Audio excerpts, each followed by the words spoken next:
Pride and Prejudice. By Jane Austen. Chapter 5. Within a short walk of Longbourn lived a family with whom the Bennets were particularly intimate. Sir William Lucas had been formerly in trade in Meryton, where he had made a tolerable fortune, and risen to the honour of knighthood by an address to the king during his mayoralty. The distinction had perhaps been felt too strongly. It had given him a disgust to his business, and to his residence in a small market town, and, in quitting them both, he had removed with his family to a house about a mile from Meryton, denominated from that period Lucas Lodge, where he could think with pleasure of his own importance, and, unshackled by business, occupy himself solely in being civil to all the world. For, though elated by his rank, it did not render him supercilious; on the contrary, he was all attention to everybody. By nature inoffensive, friendly, and obliging, his presentation at St. James's had made him courteous. Lady Lucas was a very good kind of woman, not too clever to be a valuable neighbour to Mrs. Bennet. They had several children. The eldest of them, a sensible, intelligent young woman, about 27, was Elizabeth's intimate friend.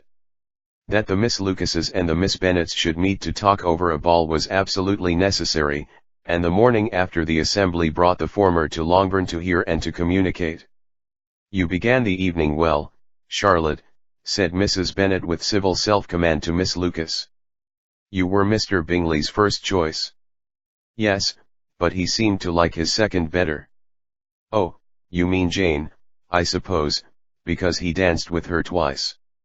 "To be sure, that did seem as if he admired her. Indeed, I rather believe he did. I heard something about it, but I hardly know what something about Mr. Robinson." "Perhaps you mean what I overheard between him and Mr. Robinson. Did not I mention it to you?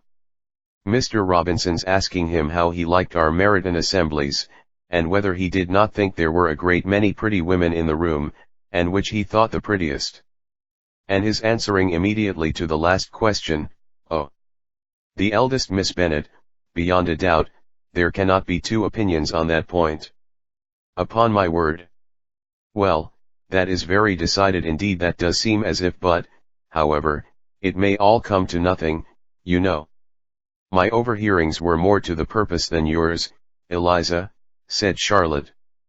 "Mr. Darcy is not so well worth listening to as his friend, is he?" "Poor Eliza! To be only just tolerable. I beg you would not put it into Lizzie's head to be vexed by his ill treatment, for he is such a disagreeable man, that it would be quite a misfortune to be liked by him. Mrs. Long told me last night that he sat close to her for half an hour without once opening his lips." "Are you quite sure, ma'am? Is not there a little mistake?" said Jane. "I certainly saw Mr. Darcy speaking to her."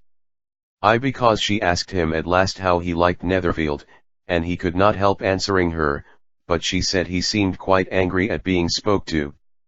"Miss Bingley told me," said Jane, "that he never speaks much, unless among his intimate acquaintances. With them he is remarkably agreeable." "I do not believe a word of it, my dear. If he had been so very agreeable, he would have talked to Mrs. Long. But I can guess how it was. Everybody says that he is eat up with pride, and I dare say he had heard somehow that Mrs. Long does not keep a carriage and had come to the ball in a hack chaise." "I do not mind his not talking to Mrs. Long," said Miss Lucas, "but I wish he had danced with Eliza." "Another time, Lizzie," said her mother, "I would not dance with him, if I were you." "I believe, ma'am, I may safely promise you never to dance with him." "His pride," said Miss Lucas, "does not offend me so much as pride often does, because there is an excuse for it. One cannot wonder that so very fine a young man, with family, fortune, everything in his favor, should think highly of himself. If I may so express it, he has a right to be proud." "That is very true," replied Elizabeth, "and I could easily forgive his pride, if he had not mortified mine." "Pride," observed Mary, who piqued herself upon the solidity of her reflections, "is a very common failing, I believe. By all that I have ever read, I am convinced that it is very common indeed, that human nature is particularly prone to it, and that there are very few of us who do not cherish a feeling of self-complacency on the score of some quality or other, real or imaginary. Vanity and pride are different things, though the words are often used synonymously. A person may be proud without being vain. Pride relates more to our opinion of ourselves, vanity to what we would have others think of us. "If I were as rich as Mr. Darcy," cried a young Lucas, who came with his sisters, "I should not care how proud I was. I would keep a pack of foxhounds and drink a bottle of wine a day." "Then you would drink a great deal more than you ought," said Mrs. Bennet, "and if I were to see you at it, I should take away your bottle directly." The boy protested that she should not, she continued to declare that she would, and the argument ended only with the visit.